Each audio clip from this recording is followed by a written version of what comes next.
You're live.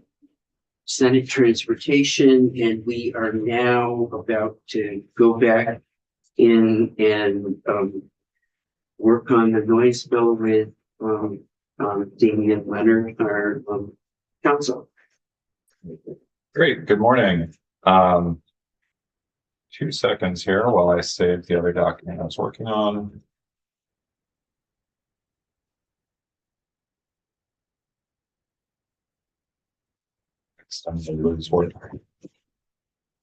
And so we're going to be looking at S66. I'm going to go through the bill section by section, and the chair asked me to kind of pull out all of the different pieces in the bill, because the bill as a whole, there are a lot of different parts that can stand on their own. And so I'm going to identify each of those to allow the committee to discuss them and see where the committee's at on the bill here. So let me just go ahead and open up the bill. All right, great. So in section 1, so this is amending 23 VSA 1221, which currently just says that a motor vehicle operated on any highway shall be in good mechanical condition and properly equipped.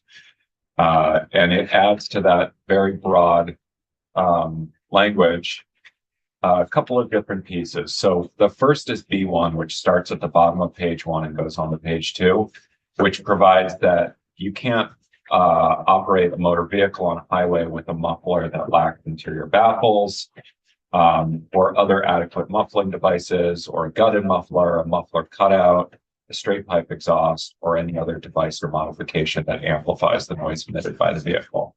So that would be the first piece of that. I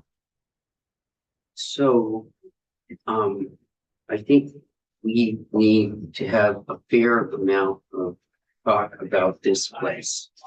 And Damian, I'm not sure how we're gonna do this. I haven't thought it all through, but we have had a lot of conflicting pieces here about where that enforcement for this should be.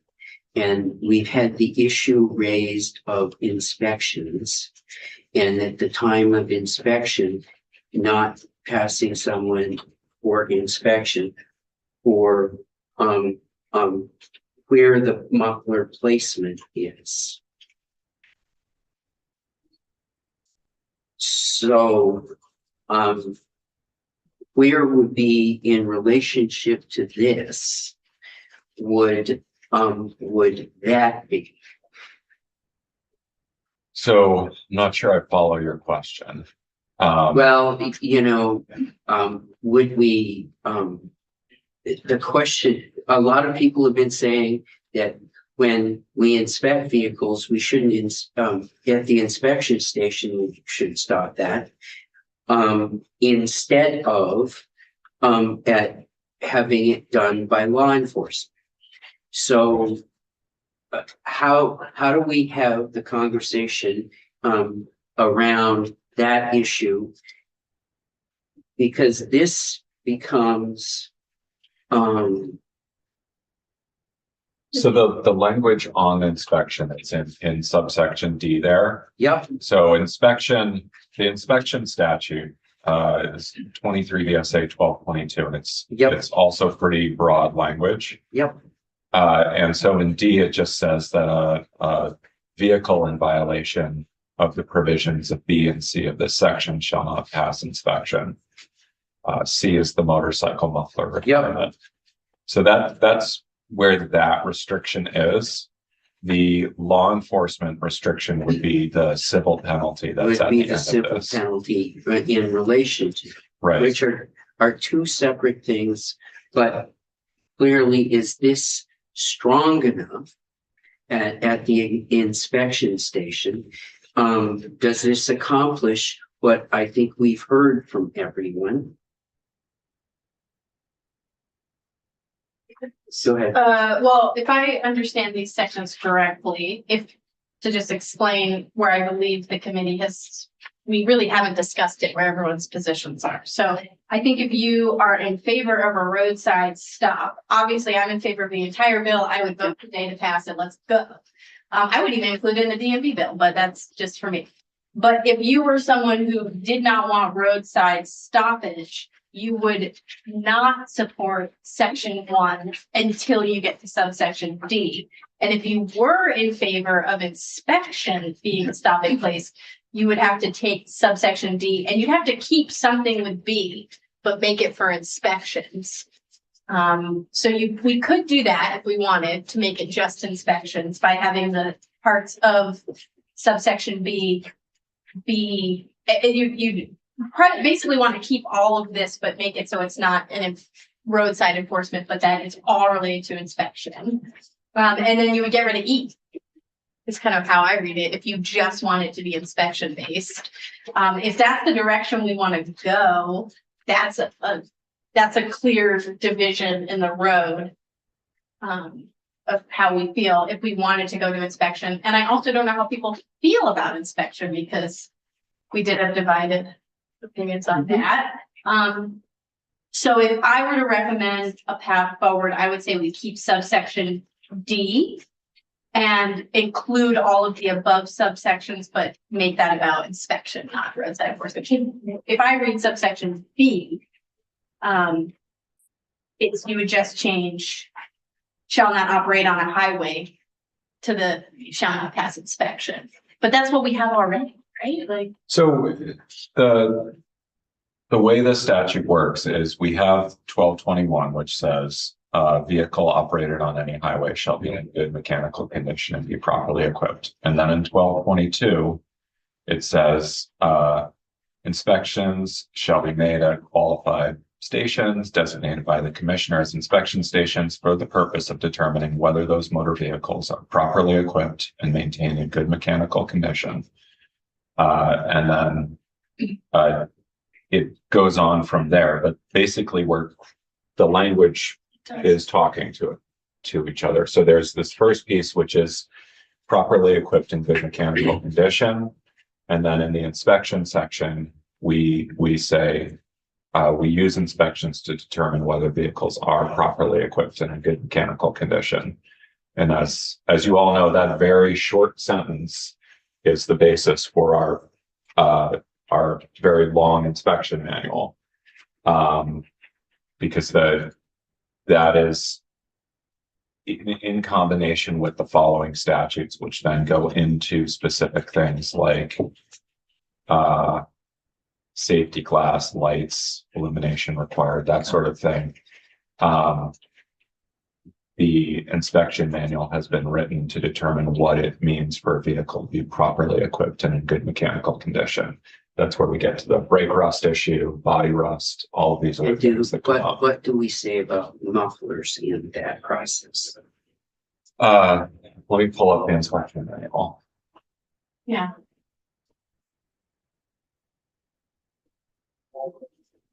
So, inspection manual available on the DMV's website. And then there is a section starting on page 31 for pleasure cars and light trucks. And exhaust system is on page 42. So examine vehicle exhaust system and components, including piping leading from cylinder head to the exhaust and the tailpipe. Reject vehicle if the vehicle has no muffler. There are non-manufactured holes or leaks in the exhaust system from cylinder head to the tailpipe. Components of system are not securely fastened. Any heat shield connected to the body is missing. Any component of the system passes through the passenger compartment. The exhaust system does not discharge exhaust fumes beyond the passenger compartment. Advise customer if the tailpipe end is pinched, plugged, or crushed, which would restrict exhaust flow. If any heat shield is missing, if there is a muffler cutout, or similar device that allows excessive noise. So that is currently an advised customer, but not a failure. So It should be, I think the decision-making point here will be, we want that to be a failure. Yeah, I would say if we are not going down the route of having a roadside stop, I think it's important that we do the inspection side of things.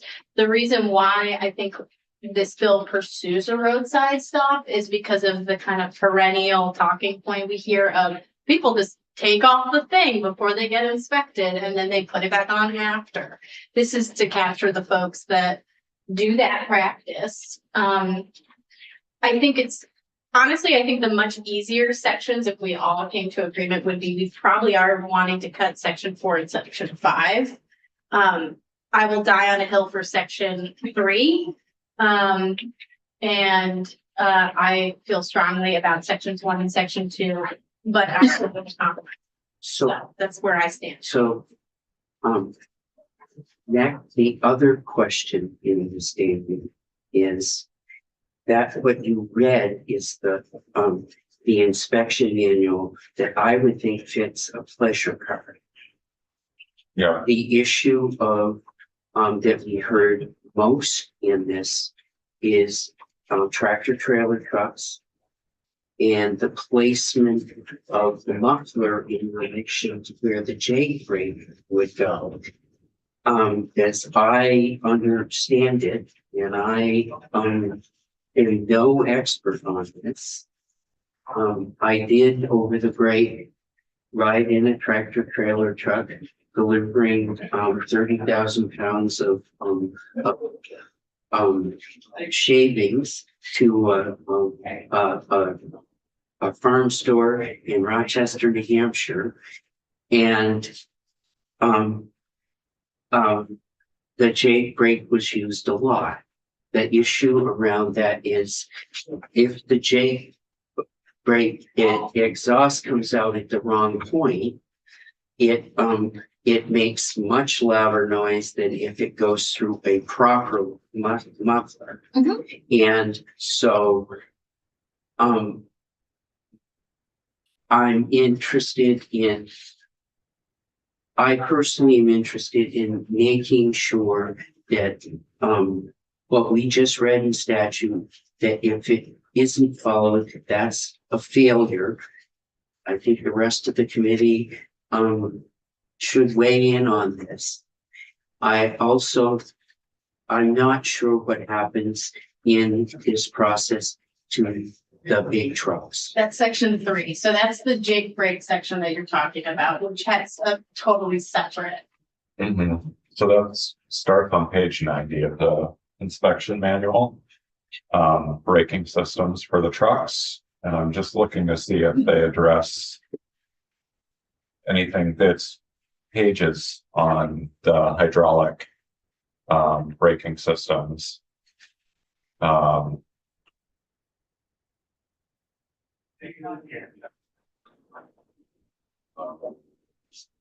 pressure system.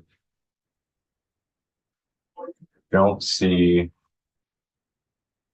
engine compression brakes, but let me just do a word search. Yeah.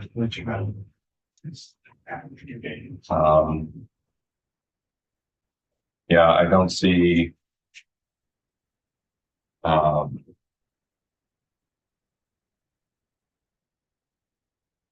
I don't see a reference to engine compression brakes in there. So I see a lot of looking at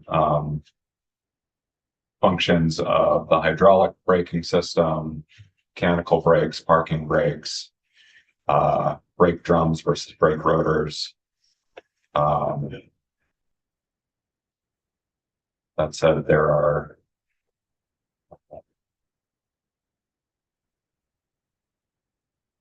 a lot of different provisions in here. So I'm just looking through.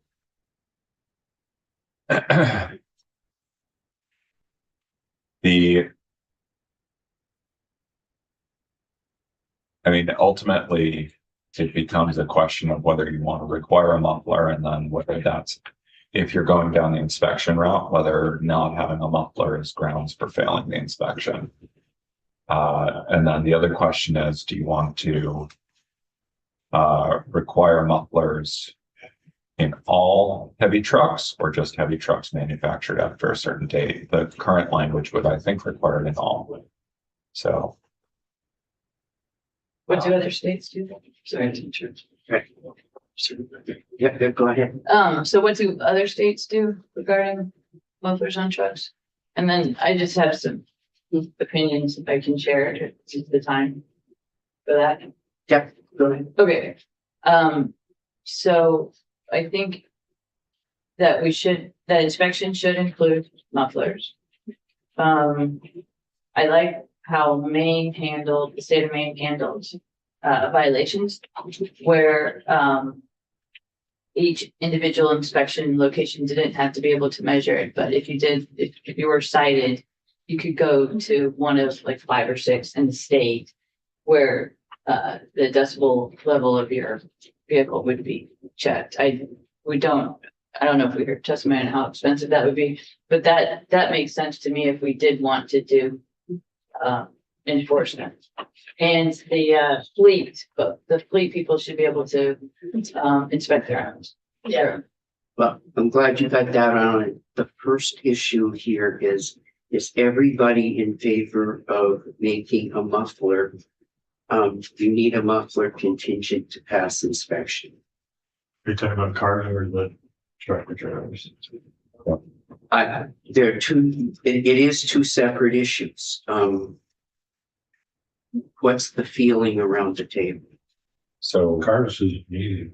But, Cars are already taken care of. right, Right, I think well, so the cars, it's an advise, not a reject. If there's a muffler cutout, or That's true. modification to make it noisier. So, if there are non-manufactured holes in the muffler, it's a failure. But if they've done other modifications, it's just an advise, not a fail.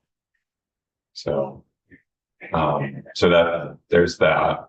I do have an answer on states that require a muffler, or at least a partial answer for Jake brakes. I can get to that when we get to that. I think most states do require a muffler.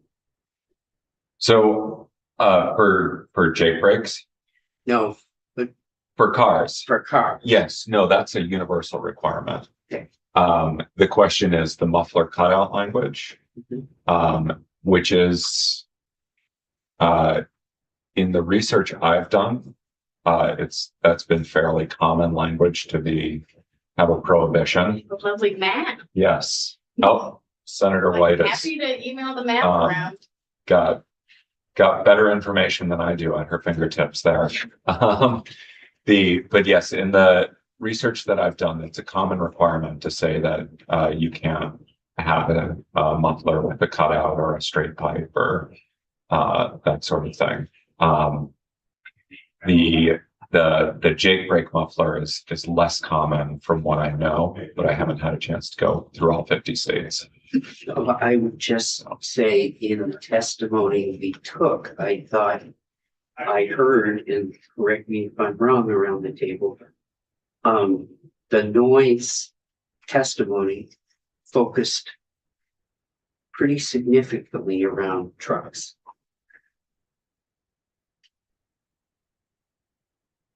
Yeah, I'd say that people who are affected by noise, it comes from all varied sources. And there's typically repeat offenders who are like pleasure car drivers that are a nuisance. But if we feel like we want to prioritize an area, I think Jake brakes in particular would be a step forward that would help many Vermonters who are experiencing that frustration. And what I heard from the truckers especially was that they also don't like when there are people who are too loud, who aren't muffling their Jake brakes. It's not an issue of pro Jake brakes or anti Jake brakes. It's an issue of are they muffled or not. And the folks that I heard give testimony on the trucker side said, as long as you let us still inspect them and give us a good metric for how to do it, we totally support this. That's what I believe I heard. And that's why I am supportive of us cutting section 4 if we keep section 3, because section 4 is what Senator Harrison pointed out, which is they are allowed to inspect now their own fleet vehicles And I do think that that is a fair compromise if we keep section 3. So I think we're back to first. I think it's the, unless I hear, go ahead. Well, I'm just trying to focus on section 1 and. Yep, that's what I'm I trying think to you get to. should, given that if there's no muffler, that's advised, but it looks to me that it's very clear in the manual that if the vehicle has no. No, muffler, it's a fail. yeah, so let me go It's just a back. cut out. It's the, If yeah, there's let a me, muffler cutout or similar device that allows access to the noise, that's on the Yes. eyes. so the advise is there is a muffler cutout or similar device that allows excessive noise. So that's where you get the cutout, but yes, no muffler would be a fail. Muffler with non-manufactured holes in it is a fail. Muffler that is not securely fastened is also a fail. And then, so those are sources of excessive noise, potentially from the vehicle. Which is in S In those- 66, it's about interior baffles. Yeah. And that I think falls under the muffler cutout or similar device. So does everyone know what a muffler cutout looks like? So, good. Yeah. So basically, it's basically a second pipe. You cut a hole, you weld a second pipe on. So it And has then a muffler, but the exhaust doesn't go You can- through it. You can flip a switch so the exhaust goes out the other way. So Um, it has no other function than to do that. yes. Yeah. It Okay, doesn't Um, improve performance either for all the folks out there who are like, I'm doing it to improve performance. Doesn't improve the performance of your vehicle. Saying that for my. So question here, not, and I agree, it's kind of, I've seen them, I've heard them, but there are a lot of people out there who have them and you don't have to use them. So I'm wondering what we do to those people that have them and would probably obviously have to change their whole exhaust system, which can cost anywhere between, I don't know, these days, probably a couple grand. $1,000 to $2,000, let's say. So if there's any way we could incorporate language that says it's not illegal to have it, but it's illegal to use it. In other words, keep it and don't open it. Don't hit that switch. It's illegal now, but you can, you know what I'm saying? Yeah, so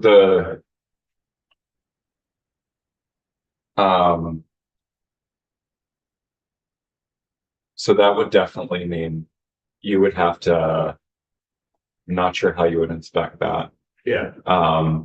So if you're going the inspection route, the muffler cutout would still be, you would basically be saying in that case, advise. We could change the wording in there to operate a motor vehicle on the highways. Let me just pull up the language here. With a muffler lacking interior baffles or other effective muffling devices, a gutted muffler, straight pipe exhaust, or a device or modification that amplifies the noise emitted by the vehicles, or to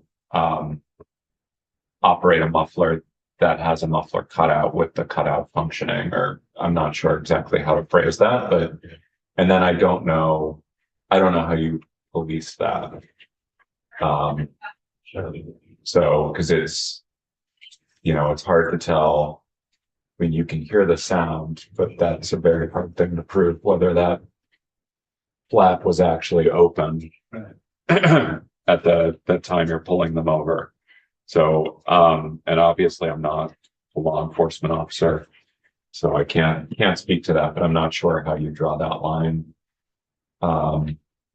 in the statute in a way that is effective. yeah, I was just following fun. In section E where we have the penalty, this is still in section 1, and E where it talks about the dollar amounts. Are those in here because we don't have dollar amounts under current law about the proper working order vehicle? Yeah, that was added so this bill carries over from bill that was introduced last session. And so those dollar amounts carried over as a penalty for this specific provision. There is a provision in the statute that provides a penalty for a violation when no other penalty is imposed. And so this is just a specific penalty for this, and that would relate to if you got pulled over by law enforcement for a How does violation. those 100, 200, 350, is that a big difference from the amounts otherwise? Let me look to see if I can Because find. overall, and from past experiences talking about this issue in this committee, I think I support section 1. I think the part in section B1 where it talks about a device that amplifies noise, that is one of the issues that we talked about before, which is difficult for the inspectors to say whether this is amplifying the noise or not, because then they have to make it kind of a subjective determination. So I think in the effort of just going forward, I would strike that part of that phrase of that sentence, or a device or modification that amplifies the noise emitted by the vehicle, just because I know that's going to be a difficult one to prove or to explain to each inspection station what that means. And then also section C under 3 area, just subsection C about exhaust fumes or smoke, because I think that's another thing that's going to be difficult for them to determine at the inspection station. And then E, I would take out about the penalties, because we have penalties. We don't need new penalties. And I support everything else in that section. And I like the thing about amplification, but I think we would just need more time to really figure that out. We want to be prepared to answer questions about it. So you take out C and you take out E. Yeah. E1 and E2, I take out C, and then that one section about portable device that amplifies the noise. But I think everything else, like the motorcycle stuff, we passed last year. Yep. The exemption if you're in a race or on track makes sense. The can't pass inspection. It keeps it as it makes the law. It's clear if there's law enforcement who do want to enforce it, it makes it clear what it is. That it's lacking. These things So, where it's got to be I'm unlikely that it would be enforced, but at least if they do enforce it, it would be much. And I would say I think those would be good changes from my point of view. My question here comes in. Where do I get into the inspection manual on the truck and the placement of the J brake and making sure that it's mandatory that it's going through the muffler? Section 3. Yeah, that's in section 3, and the language is covered in there. Okay. So, okay, so is the committee in agreement on those changes It's one for section in one? So I'm hearing, yeah, can we walk through those changes again? Yeah. Just because as you started, I was still working on the penalty question. It's page 2. Yep, I'm with you. Section E, that last phrase of B1, where it says, or a device or modification that amplifies the noise emitted by the vehicle, you strike that. So this sentence would end with a straight pipe exhaust, period. Okay. Okay. Okay. And then the motorcycle, you're okay with? Yeah, that makes sense. Easy for them to just look for that scan. Exception for races, you're okay with? Yeah, And then the, smoke is going to be difficult. okay, And I think we have an emissions pattern already and a So I assume that those would be caught in the emissions test that we already have, So, the, unless it's just like adding smoke after the. Like it's like you flip a switch to create more smoke so that you would pass the. bypass. So I don't know if, I just imagine it's gonna be difficult to, you would need more time and the effort to cross over. To really be able to, if you had an inspector come in here and say like, well, how do I know if this is going to increase the fumes or smoke? Like I'd have to know where the switch is, I'd have to run it, I'd have to flip the switch, I'd have to look at the smoke, is that more, is that less? Or I'd have to have the owner sign an affidavit that they didn't put it in this. I just can imagine that there's a lot of details that we don't have right now, and that would be a lot easier to strike an exception. Yeah, I'm accepting of that. I guess, I would say that the practice is trying to prevent is cold rolling, which is where you're walking down the street or you're, I don't know, at a honk and wave as a politician and someone purposefully hits you with exhaust. That is not an unheard of practice. Yeah, So I do think we should, if we are gonna strike it, and I'm accepting, because I like that we're moving forward, I'm willing to not give pushback, but I do think that that was a part of the conversation that folks were feeling should be discussed. So maybe future, but I hear what you're saying. Maybe it is a separate issue. You're right, and to make it a fail, like it's, we say like, we don't want these. Happy with that, but just make it fail, I think we're just gonna run into problems. It's gonna take away from other sections. And I just don't hear, I don't know what the argument is for the fee structure, so. In the instance of moving forward, I would just strike. Yeah. And just assume that the fines that we have on the books are fine. And then the thing about any fines. Try to earmark that to enforcement, it's just. General don't like to try to earmark money with that. If we want to do it, we'll find money.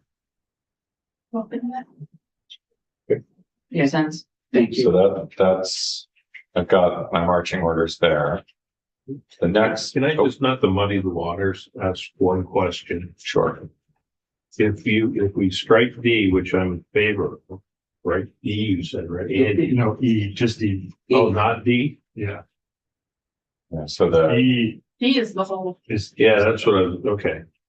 That's the part. Never mind. Doesn't, that the parts of the motorcycle stand. And the gutted muffler or the cutout that will pass inspection. I thought I already mentioned D1, but I was wondering why you did it. No, yeah, E1, E1. E2. No. Yep. Yep. Never mind. and to your point, I would hope that anyone who has like a literal muscle car and is in a situation where they've got an older or performance enhancing system, at least for the motorcycles, it's 1985 and newer. No, 1985 and older, you're exempt. So you're. So manufactured before, basically in the year 1985 or before. So it's, hopefully for those folks. but yeah, so this, there is not an exemption for classic muscle cars or things like that. The other piece is for right now, the effective date is, and I'm not advocating, but the effective date is July 1, 2025. You may want to consider whether there's additional time needed, one for updating the inspection manual, or two for giving vehicle owners notice that they need to fix their exhaust. Yeah. I think that's the end of the bill. Yeah. We have a few sections to get through. Well, we just made it through one, so. We're almost there. Okay. So, section 2, this is the sound limits, for motor vehicles that are operating on the highway. So there are 2 sets of sound limits. The first are for vehicles with a gross vehicle weight rating of 10,000 pounds or less, except a motorcycle. And so the sound levels there are 72 decibels at 35 miles an hour or less, and 80 decibels at more than 35 miles an hour. Then the other is a limit essentially on trucks, so vehicles with a weight rating of 10,000 pounds or more than 10,000 pounds. And the sound level is 80 decibels at 35 miles an hour or less, and 87 at speeds above 35 miles an hour. So that's the first piece. The second piece here is the authorization to use sound meters, noise cameras, or other appropriate devices. That piece doesn't really stand on its own. If you don't keep the first piece, that piece is, there's no reason to keep it. Is that needed? Like right now, could a law enforcement, we don't have a decimal, so you wouldn't need it, but do they need permission to use a noise camera? Probably not. Although we have, Like if a municipal, yeah, we have granted permission for things like ATLE and license plate readers. The difference there, though, is that we're collecting a license plate number, but presumably, and I don't know exactly what you get back from a speed camera, but presumably it identifies the vehicle it's a in some picture way. and the decibel reading. So that, yeah, that one, You might, given that you've regulated the use of other cameras, you may want to regulate that. And so that's another piece of this here. Noise meters, obviously that's going to have to be a visual identification by the officer, because that's not taking a picture. And you likely wouldn't need to have any special language around that. Well, the testimony we got from the state police, unless you did a system where they could go out around as, Senator Harris, had suggested, or use the main system. It becomes hard at intersections to make sure that you delineate that vehicle versus all the other noise going on. Mhm.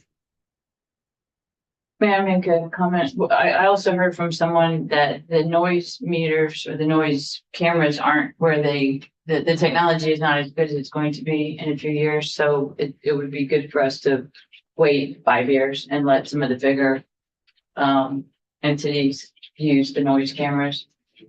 Because right now they're really expensive. Go ahead. I'm supportive of section 2, except for small changes if we were going to include it, but I'm 99% confident that it won't be enforced. Yeah. So, That question is, why would we do it? well, that's kind of, that's a question. And so if we're going to do it, having them create rules, it seems like they could, maybe the secretary could do it by order instead of having them go through the rule procedures. We could still do the training so that if they're needed on it, but it's just not going to be done. I mean, they're not enforcing a lot of other traffic rules, so I don't see this becoming a high priority for law enforcement unless that is made its priority by local law enforcement, like a municipality, or somehow we were to make it a priority, which I think would be difficult. Well, I asked, that was kind of a question I was trying to get at with one of the troopers who came, which was, when do you enforce like a loud house party? When do you transition from, this is an annoyance, I'm not going to go out and knock on somebody's door and tell them to go over it. And he said it was based on the priority of how many calls are you getting and what is the severity. So I don't think we should point blank say that they're not going to enforce it. Although I think there is some truth to, they probably won't prioritize it. But I think if they have an individual who is experiencing, or a community is experiencing increased situations, I would hope that would be a tool in their toolbox to be able to enforce it. Because what I hear now from constituents is that they call the locals and they say, but call DMV. They call DMV says, call your locals. The locals then say, I thought you were supposed to be talking to DMV. You should call the state troopers. And then the state troopers say, you were wrong all along. You don't have anybody. So there's no process for a constituent right now. And there's no ability for them to make a case. So. Except on the municipality, like they could have a municipality change. So. And some of them have ordinances, it's true, but what we've heard is those ordinances, like if you live in a community that doesn't have local law enforcement, which is a lot of our towns, then you are, like the towns we heard, next to Lake Elmore, you know, they have troopers. Yeah. So I do hope we keep section 2, because we are the only state in the union that does not have noise standards. It would be nice to no longer be the lone wolf out there without them. But I respect that if we wanted to, I would be open to a compromise of just asking the Secretary of Transportation to adopt rules to pursue, or to, you know, I'm open to that conversation. The training program I think is valuable. I'm open to getting rid of E and onward if we want to move away from that. But I do think we should have a big standard as a state. The decibels. Yeah, well, yeah, a decimal, yeah. Do all states have a decimal standard, or do they just have a standard about excessive? That's a good question. I don't know. So remind me, when communities have municipal ordinances, they, I think what I was a little confused about, can they enforce those? And, they've had trouble enforcing those. Well, I think Center White Point, they don't have law enforcement. But you can, like in my town, when we've had noise complaints, they can send them a letter from the select board. Then you're being loud and it seems like it's not following the ordinance. But in towns that, like Burlington, we talked to Montpelier, people complain. And if they complain enough and, you know, elect city council people that think noise is important, then they can make it a priority for law enforcement, but often it's not. We had the Burlington patrol officer that came in and said, like, yeah, I've written tickets for noise on the Burlington noise ordinance. But yeah, it just doesn't come up. But often it comes up because people complain, just like a house party. They complain, there's this car drives by every morning. Can you stop? And so they do enforce it when it comes up, but not. So just to be clear, someone who passes inspection, going back to section 1, and it has all, you know, the right equipment, can still be in violation of section 2. You wouldn't think so, but they can. What would you be able, what vehicle would that be? Like you would have to have a stereo system. Or you get expected. Exhaust, yeah, they don't affect your stereo. I mean, that could be a noise violation too, I mean, if you wanted to, but. So if your car is all inspected and inspectable and you choose to kind of drive like a maniac, you could probably surpass the decibel levels. Or after inspection, you change your system. Well, that would be a violation, That would be a violation. but But if you violation inspection, you wouldn't be able to get a ticket for it. yeah, my question is, with section 2 in there, and you've got a perfectly inspectable vehicle and you get pulled over for a lot of exhaust. You think, how does that? That would be my question. Yeah. I think. So, yeah, I don't know the sound levels here. I think we heard testimony from one of the law enforcement officers concerned that certain sports cars, if they were accelerating hard, could exceed those sound levels. Stereos could probably do it. The question, I mean, there are a couple questions that you should consider. One is, do you want to set a sound level limit? So that can be, right? That can be a question by itself. And it may capture individuals, for example, with a new Hellcat. For those of you who know your hot rods, it's got, enhanced intake. It makes a lot of noise when it accelerates if you are putting the pedal to the floor. I don't know if it exceeds this limit because I'm not a sound engineer, but potentially it's a much noisier car than, for example, a Corolla. And we heard testimony from the Auto Manufacturers Association who were in favor of this legislation. The people who make the cars were in favor of it. And they specifically said it's like speed. You can have a muscle car, you can have any kind of car, and you can go 120 miles per hour. That's what that car could do. You can go 140 miles an hour, but we have speed limits. That's what I'm saying is, yeah, your car could go that loud or your car could go that fast, but we limit it for speed because of public safety. We should also limit it for sound for public health, noise for public health. That's my pitch.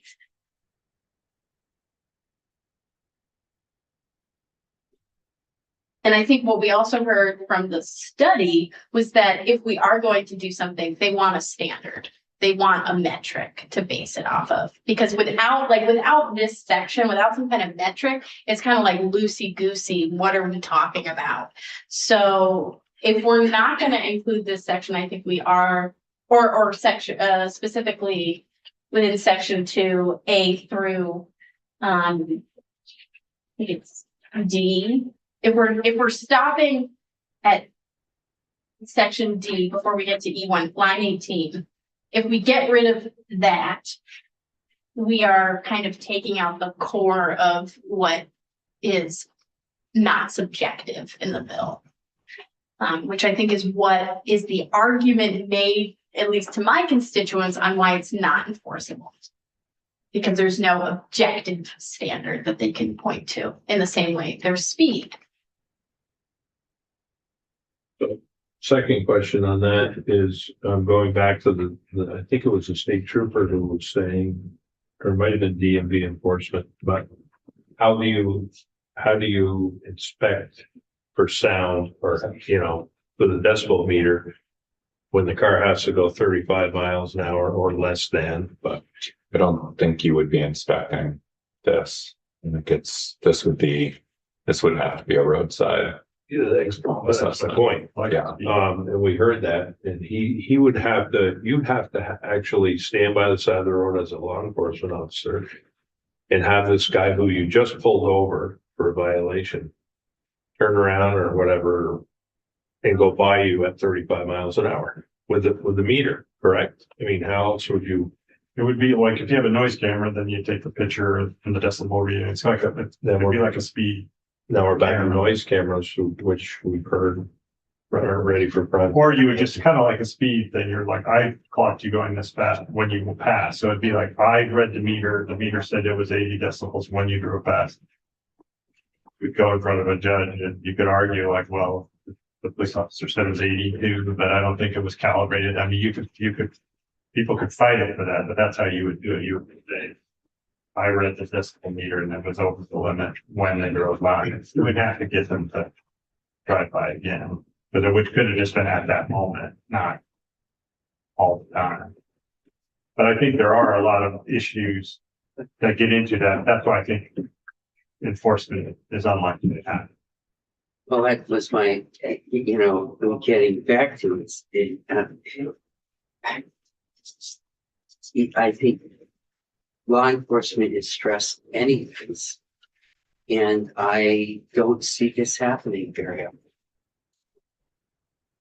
So I think we should make it easy for law enforcement, right? And make it logical. And that's why I like the model that they have in Maine where a law enforcement person can give someone a ticket if it's obvious. We know what obvious sound is. And then they have to take that vehicle to a station somewhere where it is measured. And that will help us learn how to measure these, right? Because we don't even know. We haven't done it on the ground. So it would give us a good start, if we do want to pursue this, I think an interim model of using the main system would work really well, because we wouldn't need to buy that many of these meters. Folks could start learning them, give information to V-Trans on how it worked. But then you could get the very egregious violators. You could address those. But we don't have language for that. I don't believe. Pulling up the But we main could language. I could email the- recommend to the House if we do that. Kind of thing. Step ahead of me all day long, Senator White. So Maine's language provides, actually, I can pull it up on the screen here. That would be great. Let's get into the meeting.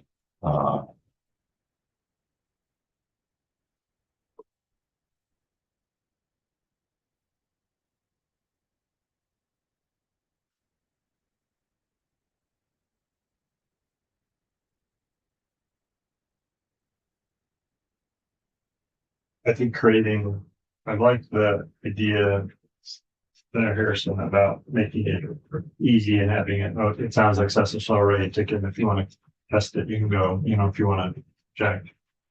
But I think we have to, maybe we could just take it all from Maine, but I'm assuming we would have to take additional testimony and try to figure out the details of that and then the costs. Part of what keeps coming up is you're setting up a system. I look and I would want recommendations back from AOT about Yes. what that would all look like. Yeah. So would you want to do this here, or would we ask for recommendations back from them to take a look at that? Yeah, I think that might be the compromise, is we say we would direct the Agency of Transportation to propose a noise standard, or whatever the wording is. And a process, And if we went with, well, let's go through what Maine does. I like what they do. It's actually very similar to what we have. Other than that, it's a curative process. If you have, like, the difference is that there's a cure to it. If you say, hey, this ticket is wrong, they got me on the side of the road and a Jake brake went by that was unmuffled at the same time, you could make a defense. Like, that seems to be the only major difference between the two pieces to me. And they have a higher distance. Yeah, and the important thing to understand with the decibel measures is that depending on the distance you are, because the sound dissipates over distance, I don't know what distance the SAE standard You're gonna J1169. have that memorized? I'm learning that apparently I need to understand all of the SAE standards going forward. I'm still working on the window tinting one, but yeah, so this 95 decibel measurement could be at 18 inches. Sure. I don't know what that is, and it probably prescribes a level of engine activity, et cetera. And I just don't know how easy this standard is to meet or not, or where it's measured. So that's, I guess, the way to explain that is I wouldn't look at the decibel measurement as an apples to apples Right. comparison without knowing exactly what that standard provides. That said, the testing standard is, the SAE testing standards are clear. They set very specific guidelines for how you measure things. But ultimately, this is a question of whether this is something that you would want to include at this point, or whether you want to look at it further, or how you want to move forward as a committee on this. You have a distance measurement, which uses the weighted scale and then converts to what it would be at 50 feet. This would be saying that, the police officer here is saying this is noticeably louder than similar vehicles in the environment. And then the individual can make this defense here. And I can pull up, I'll send the full statute to everyone. Yeah, You can see the full, everything. Go ahead. thank you, Mr. Chair. I do think it's important to note that, to your point earlier, Senator Harrison, the standard around, inspection stations, it's an enclosed environment. Ideally, you can test it there. So I do think if we are going to move forward with a roadside stop, I do actually like the idea of people being able to then counter that. Because I believe the core argument we heard from the state police was their ability to justify it in a court case. Like, that's why they're not enforcing it now, is the amount of work it would take for them to go through a court case to defend it is difficult. And if they have a standard like the SAE with standard within an inspection station to test it, that's pretty concrete compared to maybe pulling over. And I had asked about, particularly, I had sent an email to the trooper in particular, because he had made a note. I kind of disagree with this notion that you're gonna pull the person over on the side of the road of the highway and like test it. I don't see that happening in general. I think that's kind of a false narrative. So I asked, how do you do commercial stops for vehicles? Because my understanding is you pull them over to a weight station. You don't make a tractor trailer pull over to the side of the road unless there's an emergency. You let them go to a weight station or a pull-off. And I was not, and I could forward the email that was sent back to me, but the individual who had testified to us does not actually do those stops. So he was not able to provide information about how they do commercial stops now. But to my understanding, commercial stops, you go to like a weigh station or a pull-off, because that's there. So listening to all of this, and a piece for me is, I think the technology is going to get better in the future.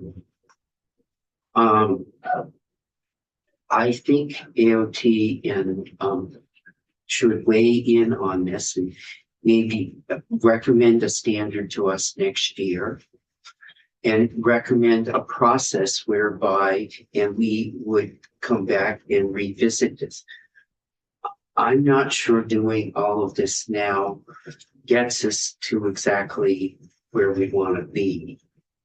So. Yeah. Go ahead. That sounds reasonable to me. I just wanted to clarify that when they say you can go to an inspection station, that my understanding of what we would want is not to have every inspection station be able to do this. I just, for folks who are listening, every inspection station, it wouldn't be that every inspection station would be required to do this. These would be special inspection stations across the state. But I think if the AOT came back with a standard and they said, we're going to have certain inspection stations will be at this level, and we'll produce a list of the places that are, how would they do that? And what would they do? That is part of the overall scheme of getting to a place. But that would be, they come back and recommend some. I think that makes sense.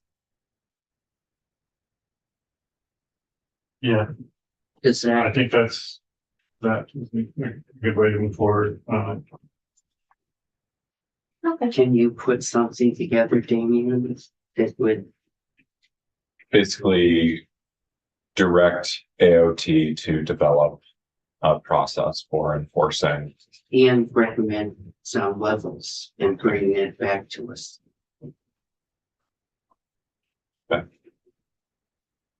Do we want to say, with, particularly please look at how the state of Maine does it? We could say how to do what we should say what they are doing that we like. Well, they probably know, but I don't know if that's how we ask for. We could say to have with a process to, Guidance. yeah, Yeah, just so they don't, 'cause that's a less onerous, burdensome, expensive way to monitor sound, enforce sound. Just so they don't try to, come up with something that's much more expensive. Well, so I guess what I'm trying to say is Maine does it exactly the same way we do in the bill, except they have slightly different noise standards and they have the process of you can counter the ticket through that. Well, and Right. But and the officer can just say it's excessive noise, Mm. where, but I think with the way our bills, they'd have to They have a would. decibel meter out and say, okay, it violated the standard, not, I just thought it was excessively loud. Oh, well. They get the Right. police the discretion to say this was too loud. right, and it'll be easier to enforce in that case. Yeah. I like that. I guess it's the ACL thing with that. I know. Well, it depends. I on talked to who them gets after they were. stopped. Yeah, it was- All right, Okay, section 3. Jake Rage. flying through this bill. Okay, We're getting there. I don't have any problems with this because it seems like similar to just the mufflers for vehicles, if that's all we're doing. And when I spoke to some of the, tractor folks in my districts, they didn't seem to be opposed to muffling the brake. They all said that's just what a responsible truck owner driver does. I would have the same issue about the civil penalty. well, about the penalties, because I don't know how I don't know why those numbers are in there, so I need to know more about that or Yep. allow default. And then also the trying to take that money and earmark it for enforcement. I know we don't need to, I would. So you'd be okay with every section until we get to C1 through. It takes C. Just C C1. out. Okay, And just one question, and hate that again. So in A1 of this section, I get it.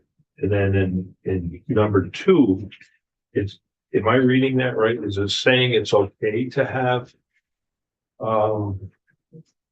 that exhaust, but you can use it, or lack of muffler, but you can use it in case of emergency. So in one place we're saying you have to have it, and then we're saying you maybe can get by without having it and only use it in case of emergency. Is so, that a little? and Senator White can correct me on this, but my understanding on the reason for including that language is to cover trucks that are not inspected in Vermont, but have an unmuffled Jake brake and are operating in Vermont and have an emergency stopping situation.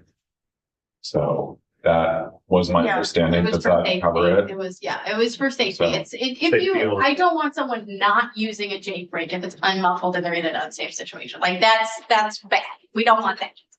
Noise is better than hitting someone with your truck. It's, So we wouldn't be seeing any Vermont owned vehicle, Vermont, yeah, with Vermont plates on it. yeah. I I mean, it does create a loophole where someone could say, oh yeah, I'm doing it every time I'm going down the Springfield Hill because They of would an pass emergency. inspection. But if they weren't for profit. Right, Right. okay. Yeah, And I also like it because I think we've heard from the folks. Oh, and this was actually another point we talked about potentially going in section 1 offline, which was we want to be clear that this is not to capture folks with like rusty mufflers. So calling out the, yeah. But that's kind of getting at that is trying to put a protection in there to be clear that we're not trying to limit safety.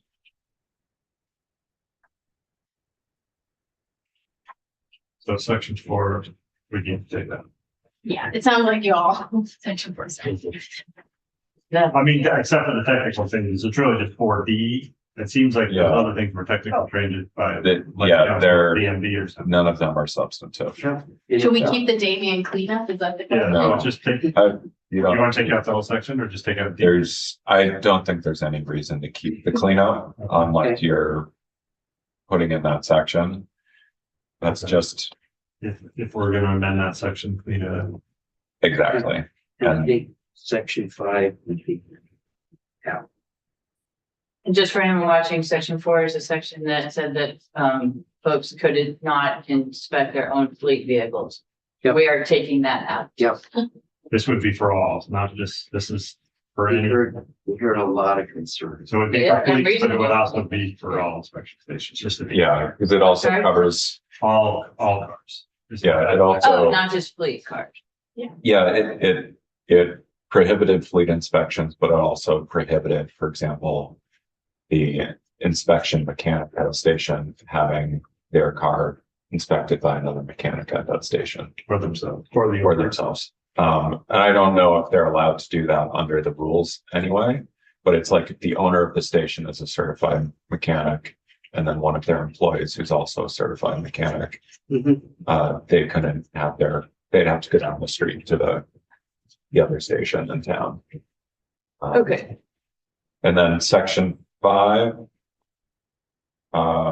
This is the citizen reporting system. This, I mean, I really wanted section 4, I really want section 5 for a reason. The reason section 5 is in there is because what I have heard from constituents is there's no pathway for reporting this that makes any logical sense, because you're bounced around from place to place. So this did feel like a catchment for at least being able to prioritize very specific situations when you have lots of reports. But if we are going to be asking AOT to create rules, I think this does get ahead of that. So I respect that. and we can include that in the request for rules, so. But yeah, maybe the request is to look at how you would track or how the best process, facilitate proper reporting of these situations. And then we would have a sense of how much of a problem it is too. And hopefully the problem would decrease over time. I'm slightly afraid that moving in that direction with section 5 will create lots of questions around this. I think they're saying take it Yeah. out, but put it into the study. thing Right. that I- Right, Oh. but I'm just saying, even to put it Yeah. in the study, people are gonna have questions. Okay.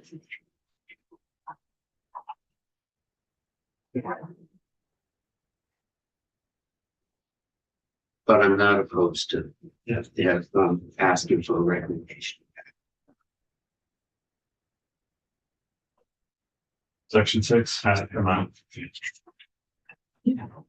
That was tough. it'll still take effect on July 1. But do we want to Well, make that? So that's the question The is inspection manual. with the if they inspection have to manual change the update. inspection manual, and in that, would we want to give them a little more time? So And this goes to the tinting, because if they're already doing the tinting next year, and this is what we did last year when we tried to do the tinting and the muffler stand at the same time, it's like, okay, you're opening the rule once for these two things. But at least they should be on the same side. Right, Yeah, and then, if we set too short a timetable, well, and they don't meet it, we'll wanna express our concern about that. I think someone at the table expressed that concern this morning. So would we be better off to set this? yeah, what's the date for DA? July 1, 2026 for the tinting, and I can add in rulemaking language in here that tracks what's in the tinting provision. So it says adopt rules and do outreach. I might want to have the section on the report back, different date. You would want to wait till July of 6.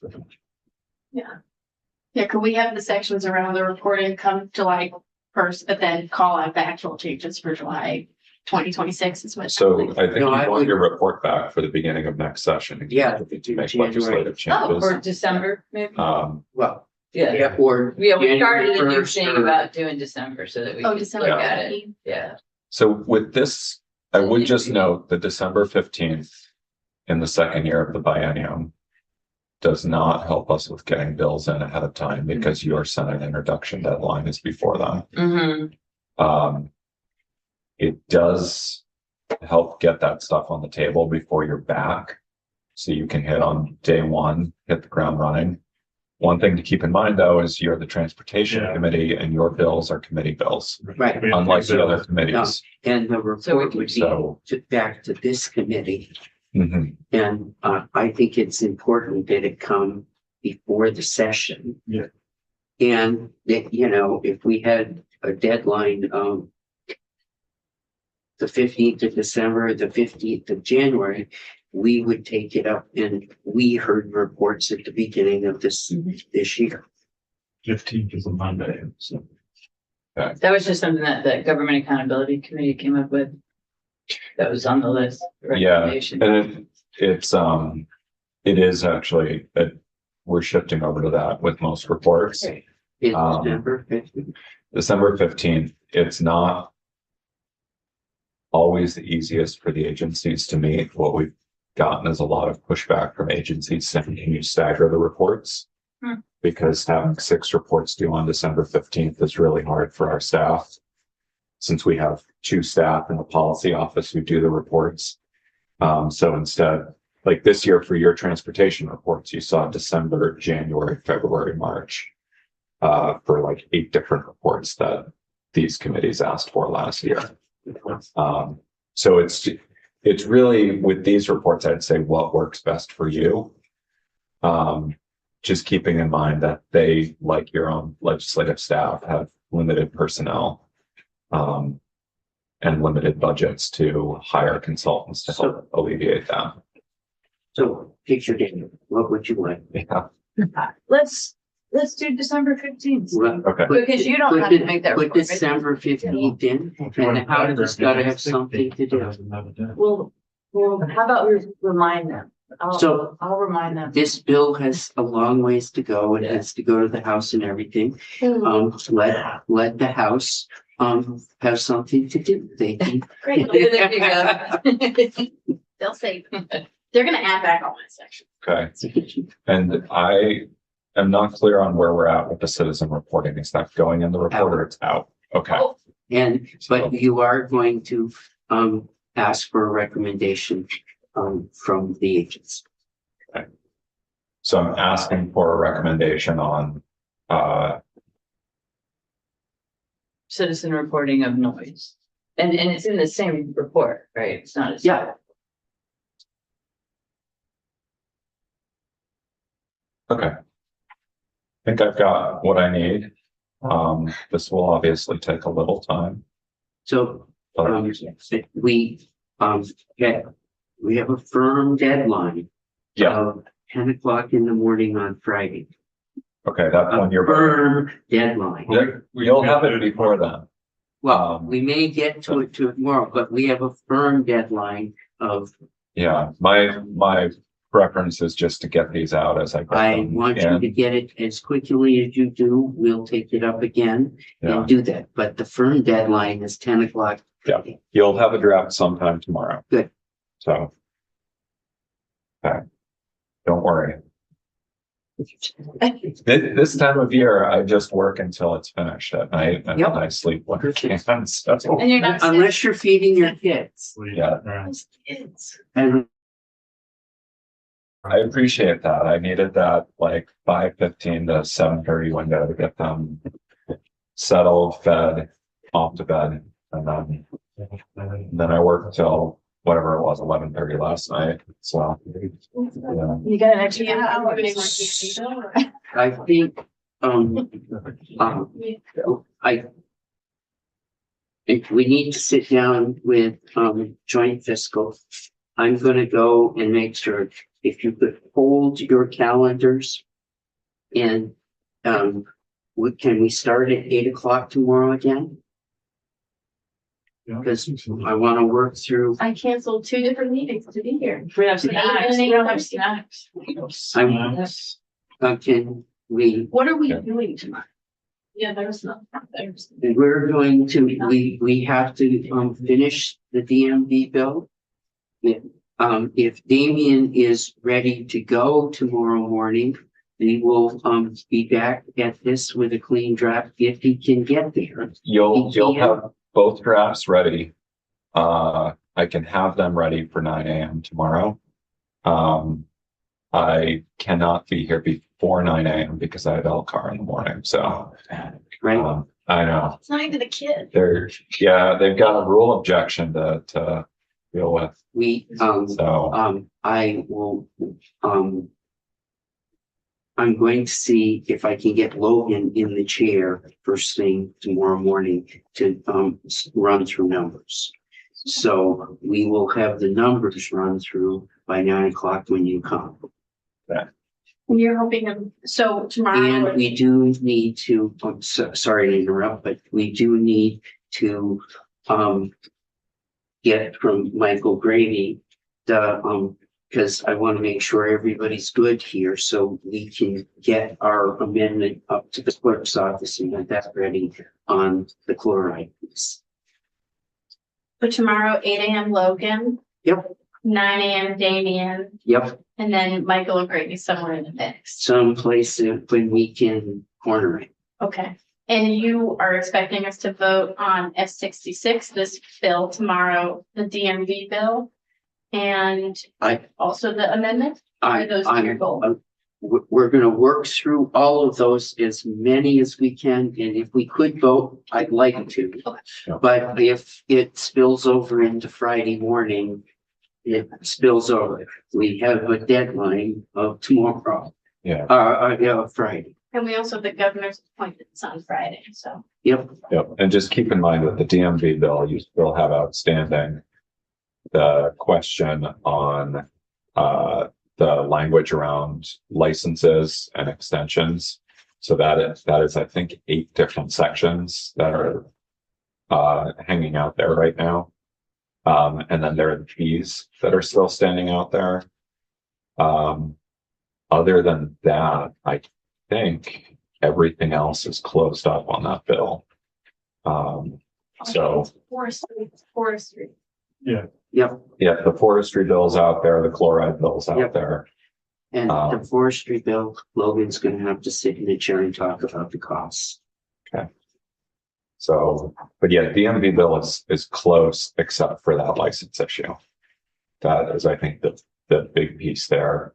This bill, assuming everybody's okay with a redraft on the language and you don't need amendments on the report back, that could be votable tomorrow. Otherwise, depending on the We'll extent just, of the we'll changes. go through and go through it, and hopefully there's no hiccups, but everything around here seems to have a hiccup. Yeah, and Sorry. yeah, That's why we're here. I'll have the side by side of the license language to you this afternoon. It'll be on 11 by 17, so just to make it legible. So I can also have Tony print those off and just leave them in here for folks to pick up. Great. Thank you. All right, 15 minutes before